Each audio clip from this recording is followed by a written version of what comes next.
So let's talk about what it takes to transform results.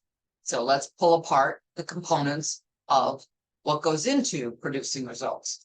So your results are fed by something. They're fed by your behaviors or your actions. What do you do or don't do? Now, underneath the behaviors, though, because each of these, as we dig down deeper, is what do I think? What's my mindset? What are my thoughts?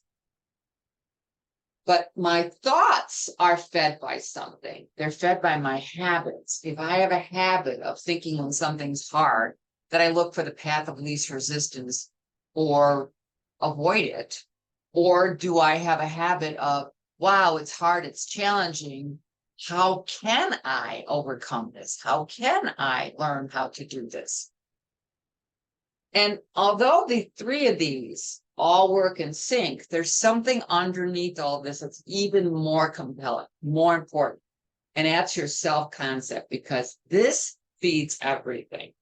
Your self-concept, which is made up of how do you see yourself and how do you feel about yourself? Do you see yourself as confident and competent, or do you see yourself as hesitant and doubtful? Do you feel about yourself that I can do anything? Or do you feel about yourself, I'm not ready, I'm not good enough, I can't do this, I don't have enough education, fill in the blank. So I have some good news and bad news for you. Let me give you the bad news first. The bad news is your results can never exceed your self-concept, because this is the core. This is what's driving the bus. But the good news is this can be grown. This can shift when you focus on it. See, here's the problem. Most of us are trying to do this on our own. This is not DIY. This takes more than that. And I also want you to notice that when this shifts, when the self-concept shifts, it shifts our habits and our conditioning, which shift our mindset and our thoughts, which shifts our behaviors and our action, which ultimately transforms our results. So that's the what. Those are the pieces that go into the transforming your results. Now let's talk about how does the School of Transformation do this? Okay, so the school has components as well. There is a training component. There's things that you'll learn. You'll learn, but not only do you learn them, unlike most school where you learn, you take a test and you're done. You need to apply this. Each week, you'll be learning a concept, applying it, and debriefing it. So you'll be starting to integrate it. What worked, what didn't, what I learned, what I take away from this. What will I do more of? What will I do less of? Then there's coaching component in here. This is where we start to grow that self-concept. You'll make commitments to apply the things that you're learning. And sometimes you'll commit to something big or maybe kind of scary for you, and you'll be growing and developing because of it. Even if you fail, there's great learning. And that's the key to this, because now you're inside of a community that supports you even when you fail. See, this is the difference when you're not in a community and you're doing this on your own internal dialogue starts to make you wrong, feel bad, shame yourself, thinks less than. And so we go smaller instead of expanding and going bigger. We learn from our mistakes, we learn quickly, and we reapply. So you're being supported by your community.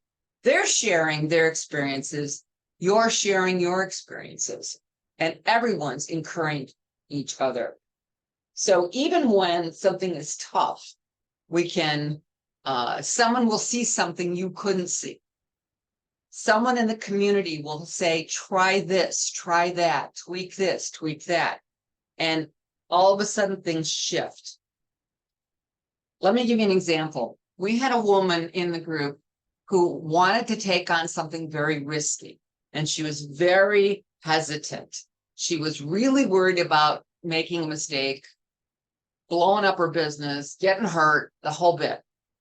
And someone else inside the community took the same action first and lived to tell about it. They they not only survived, they thrived.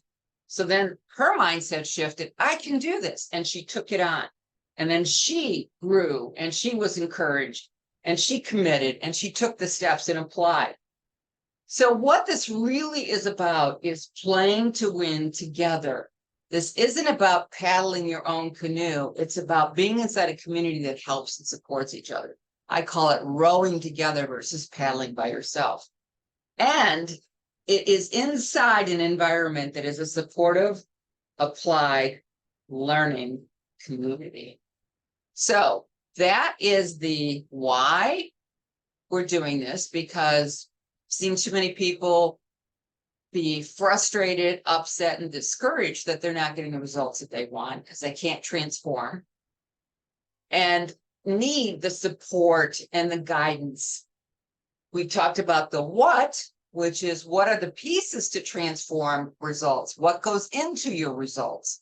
And then we talked about how we apply it and put it all together. So that is the why, what, and how of the School of Transformation. More to come. Stay tuned.